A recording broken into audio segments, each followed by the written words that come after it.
Welcome.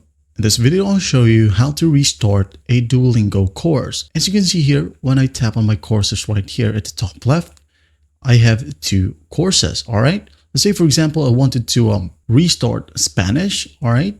So what we're going to do is just tap on the blank space right here. Now go ahead over to our profile. Tap on the profile icon and you will be landed to the same exact page. Now what we're going to do in here is just tap on the cogwheel right here at the top right or the settings icon. Just go ahead and tap on it. Now, under accounts, right here, you'll be able to find courses. Just go ahead and tap on courses. And as you can see, I have two courses right here, Spanish and English. All right. Now, what I'm going to do is just go ahead and tap on this minus icon right here or delete icon. I'm going to tap on it.